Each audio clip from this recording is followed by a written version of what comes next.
భారత్ మాతా की భారత్ మాతా की జై శ్రీరామ్ జై శ్రీరామ్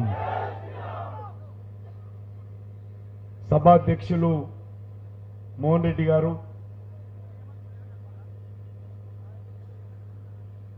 సిర్పూర్ కాగజ్నగర్ ఎమ్మెల్యే భారతీయ జనతా పార్టీ శాసనసభాపక్ష చీఫ్ విప్ పాల్వాయ్ హరీష్ గారు, బీజేపీ రాష్ట్ర కార్యదర్శి శ్రీ రఘునందన్ రావు గారు, భారతీయ జనతా పార్టీ అధికార ప్రతినిధి రాణి రుద్రమ గారు, అదేవిధంగా బస్వాపురం లక్ష్మీనరసయ్య గారు, ప్రభారి వెంకటేష్ గారు, వెంకటరమణ గారు, గురువారెడ్డి గారు, సురేష్ రెడ్డి గారు, మహేష్ గారు, కౌన్సిలర్స్ ఆకుల రాజయ్య గారు, అదేవిధంగా ఎంఆర్పిఎస్ సంబంధించినటువంటి మిత్రులు మలిగారి యాదగిరి గారు, రాములు గారు, కృష్ణ గారు, మైసా రాములు గారు, పిన్నింటి శ్రీహరి గారు, శనిగారి రమేష్ గారు, ఇంకా వేదిక మీద ఉన్నటువంటి పార్టీ గజ్వేల్ మండల నాయకులు, సిద్దిపేట జిల్లా నాయకులు, రాష్ట్ర నాయకులు ఈ కార్యక్రమంలో రానున్నటువంటి పార్లమెంట్ ఎన్నికలకు సంబంధించి విజయ సంకల్ప యాత్ర ప్రారంభించడం జరిగింది. 5 యాత్రలు ప్రారంభించాము. ఒక యాత్ర కృష్ణానది మహబూబ్నగర్ జిల్లా కృష్ణా గ్రామం నుంచి, మరొకటి వికారాబాద్ జిల్లా తాండూరు నుంచి, మరొకటి మరి నిర్మల్ జిల్లా మరి సరస్వతి అమ్మవారు దేవాలయం నుంచి, మరొకటి భద్రాచలం శ్రీరామచంద్రుల ఆశీస్సు తీసుకొని ఆ రకంగా ఒక యాత్ర యాదగిరిగుట్ట నుంచి, ఈ రకంగా 5 యాత్రలు రాష్ట్రమంతా తిరిగి ఈ రకంగా ప్రజలను, ముఖ్యంగా యువకులను, మహిళలను, రైతులను, రైతు కూలీలను కలిసి ఈరోజు నరేంద్ర మోడీ గారి యొక్క ఎన్నిక ఆవశ్యకత తెలియజేసేటువంటి ప్రయత్నం చేస్తా ఉన్నాం. ఇంతకుముందే పెద్దలు చెప్పారు, ఏప్రిల్ మొదటి వారంలో పార్లమెంట్ ఎన్నికలు జరగనున్నాయి. ఆ ఎన్నికల్లో మనమందరం కూడా ఎంపీలుగా ఓటేయబోతున్నాం. ఈ ఓటు ద్వారా ఈ దేశానికి ఎవరు ప్రధానమంత్రి కావాలో నిర్ణయించేటువంటి అధికారము ఈరోజు డాక్టర్ బాబాసాహెబ్ అంబేద్కర్, ఇప్పుడే నమ్మకు చిత్రపటం పట్టుకు కూర్చున్నది, డాక్టర్ బాబాసాహెబ్ అంబేద్కర్ మీకు అందరూ కూడా హక్కు కల్పించాడు, దేశ ప్రజలందరికీ హక్కు కల్పించాడు. కాబట్టి ఈ యొక్క ఎన్నికల్లో దేశానికి ఎవరు ప్రధానమంత్రి కావాలి, దేశానికి ఏ పార్టీ నాయకత్వం వహించాలో నిర్ణయించేటువంటి అధికారం మనకందరికీ ఉన్నది. అందుకే నేను ప్రజలను కోరుతా ఉన్న యాత్ర ద్వారా మీరు ఓటు వేసే ముందు, పోలింగ్ బూత్ వెళ్లే ముందు మీ ఇంట్లో కూర్చొని, మీ కుటుంబ సభ్యులతో కూర్చొని ఒక్కసారి ఆలోచన చేయండి. మా బంధువానో, మా కులమోడనో, లేకపోతే డబ్బులు ఇచ్చాడనో, లేకపోతే పెద్ద ఆయన చెప్పాడనో, మా యొక్క సర్పంచ్ చెప్పాడనో ఓటు వేయకండి. ఆలోచించి ఆత్మ సాక్షిగా ఓటేయండి. మీకోసం ఓటేయండి, మీ పిల్లల భవిష్యత్తు కోసం ఓటేయండి, దేశం కోసం ఓటేయండి, దేశ భవిష్యత్తు కోసం ఓటేయండి, దేశ అభివృద్ధి కోసం ఓటేయండి, నీతి కోసం ఓటేయండి, నిజాయితీ కోసం ఓటేయండి, అవినీతి వ్యతిరేకంగా ఓటేయండి, కుటుంబ రాజకీయాల వ్యతిరేకంగా ఓటేయండి, దేశ అభివృద్ధి కోసం ఓటేయండి. అందుకే మీ అందరినీ కోరుతా ఉన్నాం, దేశ ప్రజల యాత్ర ద్వారా కోరుతా ఉన్నాం. నరేంద్ర మోడీ గారి నాయకత్వం ఆలోచించండి, రాహుల్ గాంధీ నాయకత్వం ఆలోచించండి. ఈరోజు కాంగ్రెస్ పార్టీ 40 సీట్లున్నాయి. వచ్చే ఎన్నికల్లో ఆ 40 సీట్లు కూడా కాంగ్రెస్ పార్టీకి రావు. ఎందుకంటే 3 రాష్ట్రాల్లో కాంగ్రెస్ పార్టీ అధికారంలో ఉన్నది. ఒకటి హిమాచల్ ప్రదేశ్ 4 సీట్లు ఉంటాయి. అక్కడ నేను ఈరోజు మనవి చేస్తాను, 4 సీట్లు భారతీయ జనతా పార్టీ గెలవబోతాం. హిమాచల్ ప్రదేశ్, కర్ణాటకలో 8 నెలల క్రితం అధికారంలోకి వచ్చింది కాంగ్రెస్ పార్టీ. అక్కడ ఉన్నటువంటి 25 ఎంపీ సీట్లు మళ్లీ కర్ణాటకలో భారతీయ జనతా పార్టీ గెలవబోతుంది. కర్ణాటకలో కాంగ్రెస్ పార్టీ ఎక్కడైతే మనలాగానే అక్కడ కూడా గ్యారంటీలు ఇచ్చింది, 5 గ్యారంటీ. 5 గ్యారెంటీలు ఫెయిల్ అయిపోయినాయి. రైతులకు కరెంటు లేదు, బస్సులు రిపేరింగ్ చేసే పరిస్థితి లేదు, బస్సులలో డీజిల్ పోసే పరిస్థితి లేదు, ఏ హామీ అమలు చేయలేదు, రైతుల రుణమాఫీ అమలు చేయలేదు.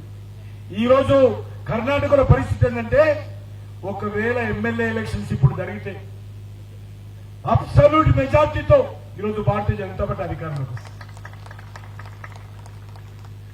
కాబట్టి మళ్ళీ ఇక్కడ తెలంగాణలో ఉన్నది చావు తప్పి కన్ను లొట్టబోయినట్టు కేసీఆర్ మీద కోపంతో, కేటీఆర్ మీద కోపంతో, కేసీఆర్ కుటుంబం మీద కోపంతో, కేసీఆర్ అహంకారానికి వ్యతిరేకంగా, కేసీఆర్ అవినీతికి వ్యతిరేకంగా, కేసీఆర్ అధికార దుర్వినియోగం వ్యతిరేకంగా,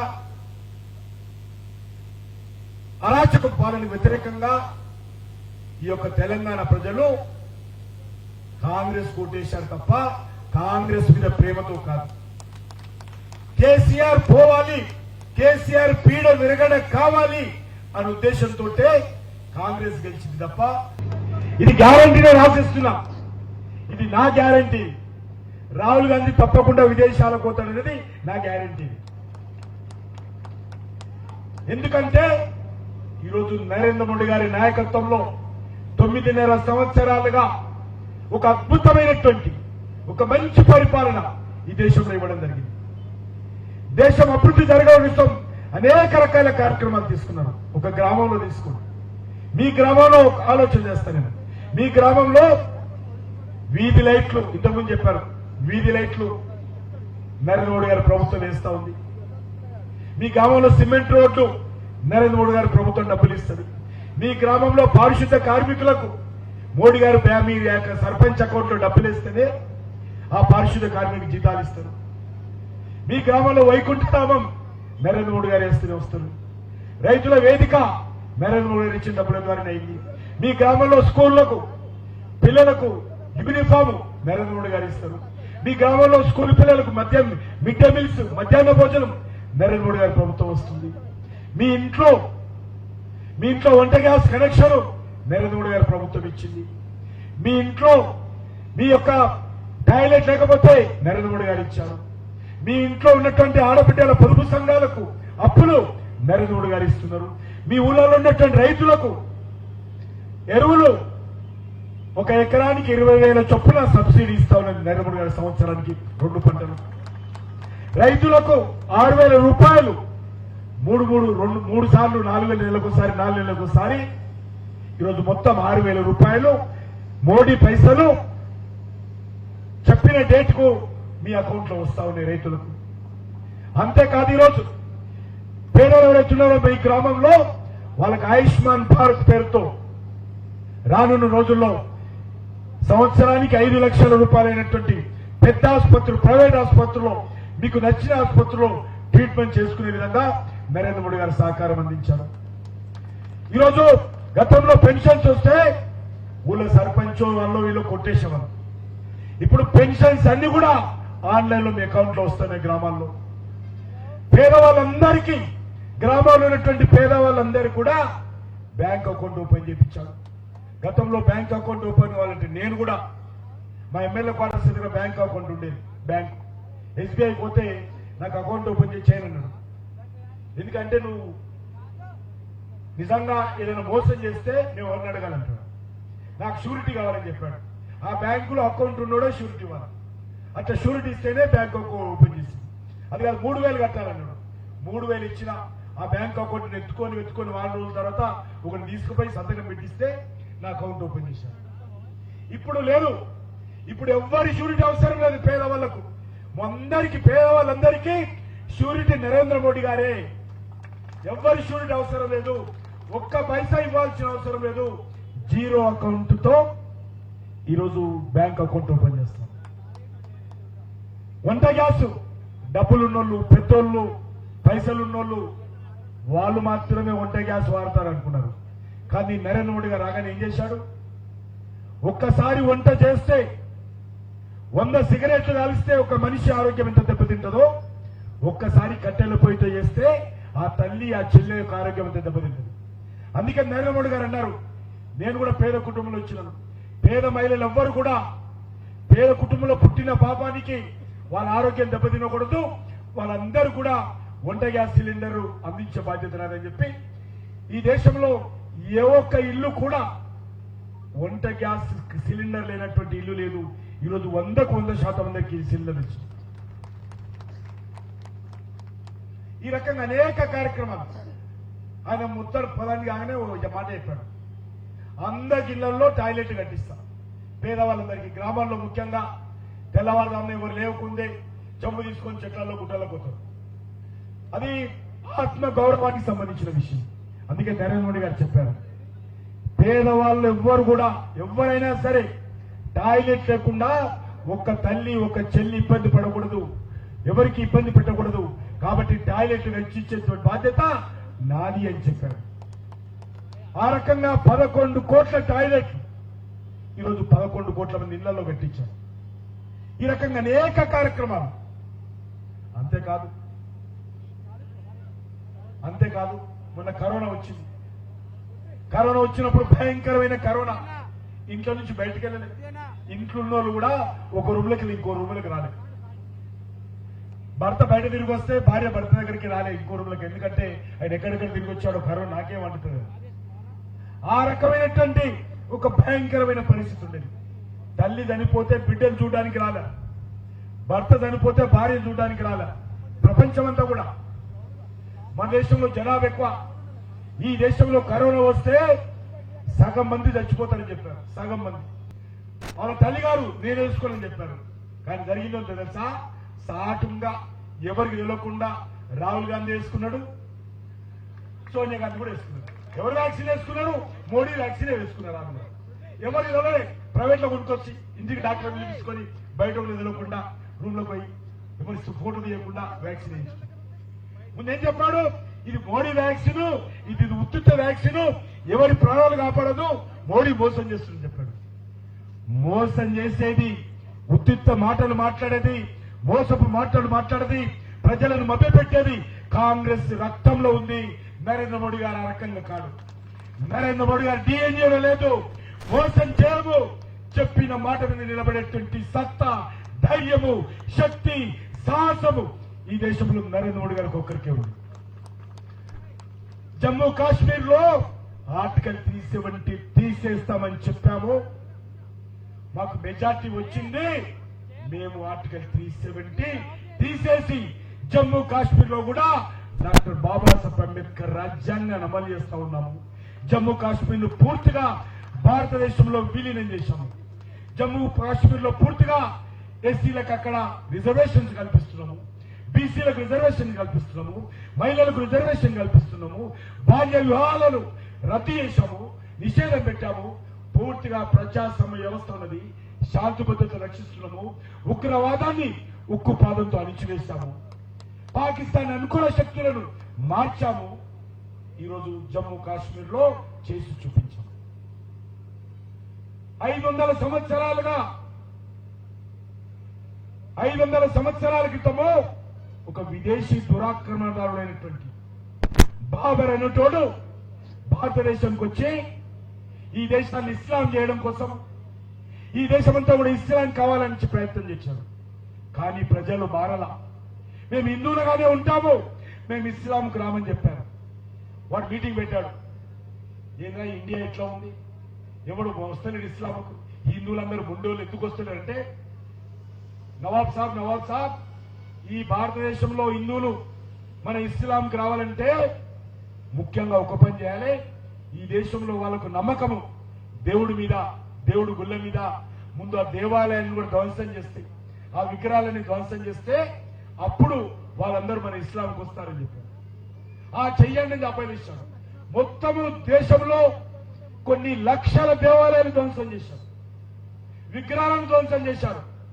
అందులో భాగంగానే అయోధ్యలో రాముడు జన్మించినటువంటి, రామ జన్మము స్థానంలో ఉన్నటువంటి రామ మందిరాన్ని కూడా వాడు ధ్వంసం చేసి, ఆ మూర్ఖుడు అక్కడ వివాదాస్పదమైన కట్టడం కట్టాడు. అదే స్థానంలో కట్టాడు. 500 సంవత్సరాలు అయింది. రాముడు ఎక్కడున్నా 500 సంవత్సరాలుగా ఆ పక్కన గుడిసెల పడేశారు, చిన్న టెంట్ లో పెట్టారు. ఎన్ని సంవత్సరాలు? 500 సంవత్సరాల నుంచి అక్కడ ఉన్నారు. రాముడు మనకందరికీ ఆరాధ్య పురుషుడు. మరి మర్యాద రాముడు మనకందరి దేవుడితో సమానము. అటువంటి రాముణ్ణి 500 సంవత్సరాలుగా ఆయన జన్మించినటువంటి స్థానంలోనే గుడిని ధ్వంసం చేసి ఆ విగ్రహాన్ని పక్కన పెడితే వర్షానికి ఎండకు 500 సంవత్సరాలు రాముడు భరించాడు. మనకందరికీ పరీక్ష పెట్టాడు. ఎవరైనా వస్తారా, నాకు నా గుడి కట్టించి నన్ను గౌరవంగా చూస్తారా? 500 సంవత్సరాలు ఎదురు చూశాడు. 500 సంవత్సరాల తర్వాత ఆ రాముడే మన యొక్క నరేంద్ర మోడీ గారిని పంపించాడు ప్రధానమంత్రిగా. ఆ రాముడే పంపించాడు ప్రధానమంత్రిగా. రామదూతగా నరేంద్ర మోడీ గారు వచ్చారు ప్రధానమంత్రిగా. ఆయన చేతుల మీదుగా ఆ బాలరాముడు మరి ప్రాణ ప్రతిష్ఠ జరిగే విధంగా అద్భుతమైనటువంటి దేవాలయం కడతామని చెప్పాము. ప్రపంచంలో ఎవ్వరూ నమ్మలే, మా వేదిక మీద ఉన్న కూడా ఎవరు నమ్మలే, మనకు కూడా నమ్మకం లేకుండే. కానీ ఈరోజు ఈ దేశంలో ఉన్నటువంటి 140 కోట్ల మంది ప్రజల ఆకాంక్షలకు అనుగుణంగా, ప్రపంచంలో ఉన్నటువంటి కోట్లాది మంది హిందువులకు ఆకాంక్షలకు అనుగుణంగా ఈరోజు అయోధ్యలో రామ జన్మభూమి దేవాలయం దివ్యమైన భవ్యమైన మందిరం కట్టాము. కళ్ళ ముందు రోజు లక్షల మంది ప్రతిరోజు దర్శనం చేసుకుంటున్నారు. ఇది నరేంద్ర మోడీ గారి గ్యారంటీ. కాంగ్రెస్ లాగా గ్యారంటీ కాదు మాది. చెప్పింది చేస్తాము, చేసేదే చెప్తాము. ఇది మోడీ గ్యారంటీ అని మనం చేస్తాము. ఈరోజు మనం చూస్తా ఉన్నాం జాతీయ రహదారులు ఎక్కడ వెళ్ళినా కూడా ఈ దేశంలో ఒక జిల్లా నుంచి ఇంకో జిల్లాకు, ఒక రాష్ట్రం నుంచి ఇంకో రాష్ట్రానికి, ఒక నగరం నుంచి ఇంకో నగరానికి, ఒక దేవాలయం నుంచి ఇంకో దేవాలయానికి, ఒక ప్రాంతం నుంచి ఇంకో ప్రాంతానికి అద్భుతమైనటువంటి జాతీయ రహదారులు అమెరికా దేశంతో తలదన్నే విధంగా నరేంద్ర మోడీ గారి దేశంలో జాతీయ రహదారి నిర్మాణం. అద్భుతమైనటువంటి రహదారులు 2014లో నరేంద్ర మోడీ గారు వచ్చి 9.5 సంవత్సరాలైంది. అంతకుముందు కాంగ్రెస్ పార్టీ అధికారంలో ఉన్నది. మన్మోహన్ సింగ్ గారు ప్రధానమంత్రిగా, ఇదే పప్పు రాహుల్ గాంధీ, ఇదే సోనియా గాంధీ, వీళ్ళందరూ కూడా రిమోట్ కంట్రోల్ గా ఆ రోజు ప్రధానమంత్రిగా రాహుల్ గాంధీని కూర్చోబెట్టి పరిపాలన చేశారు. 12 లక్షల కోట్లు దోపిడీ చేశారు. 12 లక్షల కోట్లు. కాంగ్రెస్ అంటే అవినీతి, అవినీతి అంటే కాంగ్రెస్, దోపిడీ అంటే కాంగ్రెస్ అంటే దోపిడీ. కాబట్టి వీళ్ళ వేరు చూడలేము. అందుకే 2 పార్టీలు ఒకటే, టీఆర్ఎస్ పార్టీ, కాంగ్రెస్ పార్టీ 2 పార్టీలు. 12 లక్షల కోట్లు దోపిడీ చేశారు. నేను ఈరోజు గుండె మీద చేస్తున్నాను. నరేంద్ర మోడీ గారి ప్రభుత్వంలో ఒక కేబినెట్ మంత్రిగా చెప్తా ఉన్నాడు. ఈ దేశంలో ఏ ఒక్క వ్యక్తి కానీ, మమ్మల్ని వ్యతిరేకించే వాళ్ళు కానీ, మా బద్ద విరోధులు కానీ, మా శత్రువులు కానీ, అంటే మాకు శత్రువులు పాకిస్తాన్ అని ఎవరు లేదు, మా శత్రువులు కానీ ఎవరైనా సరే దమ్ము ధైర్యం ఉంటే నరేంద్ర మోడీ గారు 1 రూపాయి అవినీతికి పాల్పడి నిరూపించాల్సిందిగా సవాల్ చేస్తా ఉన్నారు. 1 రూపాయి. మరి కాంగ్రెస్ హయాంలో మంత్రులే జైలుకెళ్లారు. మన్మోహన్ సింగ్ గారు ప్రధానమంత్రిగా ఉన్నప్పుడే ఎంపీలు జైలుకెళ్లారు. ఇప్పటి కూడా కాంగ్రెస్ వాళ్ళు చాలా మంది కోర్టుల చుట్టూ తిరుగుతున్నారు, బెయిల్ మీద ఉన్నారు. సోనియా గాంధీ బెయిల్ మీద ఉన్నది, ఇంకా ఈ రాష్ట్రంలో కూడా కాంగ్రెస్ పార్టీ నాయకులు చాలా మంది అధికారంలో ఉన్న వాళ్ళు కూడా ముఖ్యమంత్రులతో సహా బెయిల్ మీద ఉన్నారు. ఈ రాష్ట్రంలో కూడా బెయిల్ మీద ఉన్నారు. వీళ్ళు ఈరోజు మరి దేశాన్ని ఉద్ధరిస్తాం అని మాట్లాడుతున్నారు. అందుకే మనం చేస్తున్నాను, నరేంద్ర మోడీ గారు గత 9.5 సంవత్సరాలుగా అవినీతి లేకుండా సమర్థవంతంగా పనిచేశాడు, నీతి నిజాయితీతో పనిచేశాడు, ధర్మపాలన చేశాడు, భారతదేశ గౌరవాన్ని పెంచాడు. నేను ఇంతకుముందు చెప్పినట్టు ఒక ఊళ్ళో ఒక పేదవాడి ఇంట్లో టాయిలెట్ నిర్మాణం చేయడం కావచ్చు, ఒక పేదవాడికి గ్యాస్ సిలిండర్ ఇవ్వడం కావచ్చు, ఒక పేదవాడికి బ్యాంక్ అకౌంట్ నుంచి మొదలు పెడితే, జాతీయ రహదారుల నుంచి మొదలు పెడితే, రైల్వే స్టేషన్ నుంచి మొదలు పెడితే, మొన్ననే ఇక్కడ వచ్చాం మేము కొమరెల్లి మల్లన్న రైల్వే స్టేషన్ కూడా కడుతున్నాం. మొన్ననే శంకుస్థాపన మన కొమరెల్లి మల్లన్న. మోడీ గారు చెప్పారు, ఆ కొమరెల్లి మల్లన్న దేవుడికి మనం రైల్వే స్టేషన్ కట్టాలి, చాలా మంది భక్తులు వస్తుంటే ఇబ్బంది అవుతుందని చెప్తే దానికి కడుతున్నాం. ఇక్కడ నుంచి మొదలు పెడితే, గ్రామం నుంచి టాయిలెట్ నుంచి మొదలు పెడితే చంద్రమండలంలో చంద్రయాన్ వరకు కూడా నరేంద్ర మోడీ గారు దేశాన్ని తీసుకెళ్లారు. ఎవరైనా ఊహించారా? చంద్రుడి దగ్గరికి వెళ్తామని ఎప్పుడు అనుకున్నామా? ఈరోజు నరేంద్ర మోడీ గారి ప్రభుత్వము చంద్రమండలాన్ని కూడా పంపించింది. కాబట్టి మీ అందరినీ కోరుతాం, ఈ వచ్చేటువంటి ఎన్నికల్లో మనం అందరం కూడా ఆలోచన చేయాలి, ఆలోచించే నిర్ణయం తీసుకోవాలి. మళ్ళీ మనకు నరేంద్ర మోడీ గారికి కావాలి, నీతి కావాలి, ధర్మం కావాలి, అభివృద్ధి కావాలి, పేద ప్రజల సంక్షేమం కావాలి, రైతుల సంక్షేమం కావాలి, మహిళల సంక్షేమం కావాలి, యువకులు గర్వపడాలి, దేశం గర్వపడాలి. ప్రపంచ దేశాలకు భారతదేశం ఒక గురువు స్థానంలో ఉండాలి, విశ్వ గురువు స్థానంలో ఉండాలి. ప్రపంచంలో భారతదేశము ఒక అభివృద్ధి చెందిన దేశంగా ఎదగడం కోసం అడుగులు వేయాలి. అందుకే నరేంద్ర మోడీ గారు చెప్పారు, వికసిత్ భారత్, అభివృద్ధి చెందిన దేశం, డెవలప్డ్ కంట్రీగా మనం కూడా కావాలి. 75 సంవత్సరాలు అయింది స్వాతంత్రం వచ్చి. కాంగ్రెస్ పార్టీ పుణ్యమాని, కాంగ్రెస్ పార్టీ అవినీతి కారణంగా ఇంకా నా ప్రజలు పేదరికంలో ఉన్నారు, మౌలిక వసతులు లేవు, ఇబ్బందులు పడతా ఉన్నారు. ఇంకా ఎన్ని రోజులు? కాబట్టి లక్ష్యం పెట్టుకుందాము, 2047 వచ్చే 25 సంవత్సరాల లోపల దేశం ప్రపంచ దేశాలతో పోటీ పడాలి. వచ్చే 25 సంవత్సరాల లోపల భారతదేశము ప్రపంచంలో ఒక విశ్వగురు స్థానంలో ఉండాలి. దానికి మనందరం సమాయుక్తం కావాలని చెప్పాడు. ప్రతి వ్యక్తి ఇందులో భాగస్వాములు కావాలని చెప్పాడు, ప్రతి కుటుంబం ఇందులో భాగస్వాములు కావాలని చెప్పాడు. ఆ రకంగా ముందుకెళ్తా ఉన్నాం. మనకు తెలుసు నరేంద్ర మోడీ గారు 9.5 సంవత్సరాలు ప్రధాని, అంతకుముందు 15 ఏళ్ళు ముఖ్యమంత్రిగా ఉన్నాడు.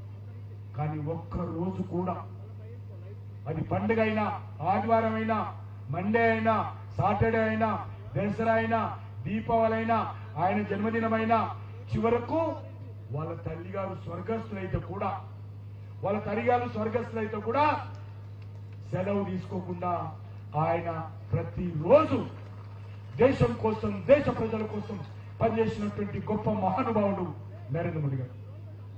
ప్రధానమంత్రి 2014లో అయ్యాడు.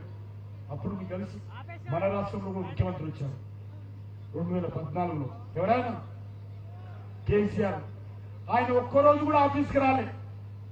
ఆయన ఎక్కువ రోజులు ఎక్కడున్నాడు మీకు బాగా తెలుసు, మీ దగ్గరే ఉండదు, మీకు బాగా తెలుసు. ఆయన ఎక్కువ రోజులు ఆఫీస్కు రాకుండా ఇక్కడ ఉండేవాడు. కానీ అదే సమయంలో ప్రధానమంత్రి అయ్యాడు నరేంద్ర మోడీ గారు. ఒక్క రోజు కూడా ఆఫీసులో రాకుండా ఉండలేదు. ప్రతిరోజు ఆఫీస్కి వచ్చేవాడు, ప్రతిరోజు దేశం కోసం పనిచేశాడు. ఒక్కరోజుగా సెలవు తీసుకోలే, ఒక్కరోజు కూడా ఫామ్ హౌసే లేదని కోరాను. ఆయనకి ఇల్లు లేదు, ఆయనకి ఇల్లు లేదు, ఆస్తి లేదు, కారు లేదు. ఆయన ప్రధానమంత్రిగా ఏ రోజైనా ఆయన సొంతంగా కావాలని దిగిపోతే బీజేపీ ఆఫీస్ లో మాతో పాటు కలిసి ఉంటాడు. అటువంటి వ్యక్తి ఈరోజు దేశానికి ప్రధానమంత్రి. ఒక గొప్ప వ్యక్తి, నీతి నిజాయితీతో పనిచేసేటువంటి వ్యక్తి, దేశాన్ని అభివృద్ధి దిశలో తీసుకెళ్తా ఉన్నాడు. ఆయన నరేంద్ర మోడీ గారు ప్రధానమంత్రి అయ్యారు కాబట్టి ఈరోజు రామాయణ జన్మభూమి స్థానంలో రామాయణం నిర్మించుకున్నాం. కాబట్టి మీకు అందరి కోరికలు ముగిస్తాను. దయచేసి ఎన్నికల్లో 3వసారి ప్రధానమంత్రిగా నరేంద్ర మోడీ గారికి మీరు అందరూ ఆశీస్సులు అందజేయాలి, మీరు మద్దతు ఇవ్వాలి. ఈ యొక్క మెదక్ పార్లమెంట్ నుంచి కూడా, ఈ తెలంగాణ నుంచి కూడా బీజేపీ గెలవాలి. కాంగ్రెస్ పార్టీ ఓటేసినా ఉపయోగం లేదు.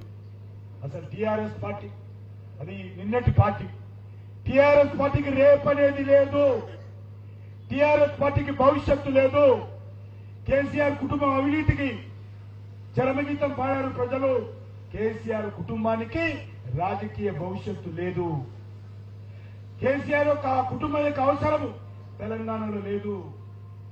వాళ్ళు పర్మనెంట్ గా ఎక్కడున్నారో అక్కడనే ఉండాలి వాళ్ళు. కాబట్టి ఆ పార్టీ ఒక సీటు గెలిచినా తెలంగాణకో, తెలంగాణ ప్రజలకో వచ్చే లాభం లేదు. టీఆర్ఎస్ పార్టీకి, కేసీఆర్ కుటుంబానికి ఒక్క సీటు రాకపోయినా తెలంగాణ రాష్ట్రానికి, తెలంగాణ ప్రజలకు వచ్చే నష్టం కూడా లేదు. కాబట్టి నేను కోరుతా ఉన్నాను, ఒక్క ఓటు టీఆర్ఎస్ వేసినా అది మురిగిపోతుంది, పనికి రాకుండా పోతుంది, వృధా అవుతుంది. కాబట్టి టీఆర్ఎస్ పార్టీ పోలేదు. కాంగ్రెస్ పార్టీ ఒక సీటు గెలిచినా తెలంగాణ కొరిగేం లేదు. ఈ ఎన్నికలు ఢిల్లీ ఎన్నికలు, ఈ ఎన్నికలు ప్రధానమంత్రి ఎన్నికలు, ఈ ఎన్నికల్లో నరేంద్ర మోడీ ఎన్నికలు. ఇది ఎవరివి కావు. ఈ ఎన్నికలు ఆయన కోసమే అవుతా ఉన్నాయి. కాబట్టి మీ అందరిని కోరుతా ఉన్నాను, ఏప్రిల్ మొదటి వారంలో జరిగేటువంటి ఎన్నికల్లో మెదక్ నుంచి భారతీయ జనతా పార్టీ అభ్యర్థిని ఆశీర్వదించండి. తెలంగాణలో 17కు 17 సీట్లు గెలవాలి. ఎంఐఎం నాయకుడైనటువంటి అసదుద్దీన్ ఓవైసీని కూడా ఈరోజు ఓల్డ్ సిటీలో అక్కడ ప్రజలు మట్టి కరిపించి ఆయనను కూడా మరి దారు సలాంకే పరిమితం చేయాలి. ఆయన పార్లమెంటుకు రావద్దు, ఓవైసీ పార్లమెంటుకు రావద్దు, ఓవైసీని ఇక్కడే ఆపాలి, ఆ మూర్ఖుడు కూడా ఇక్కడే ఉండాలి, రావద్దని సందర్భంగా మనవి చేస్తూ మీరు పెద్ద సంఖ్యలో గజ్వేల్లో వచ్చినటువంటి మరి యువకులకు, ప్రజలకు, రైతులకు, రైతు కూలీలు అందరూ కూడా పేరు పేరున ధన్యవాదాలు తెలియజేస్తూ సెలవు తీసుకుంటున్నాను. జై శ్రీరామ్. అందరూ చేతులెత్తాల. జై శ్రీరామ్.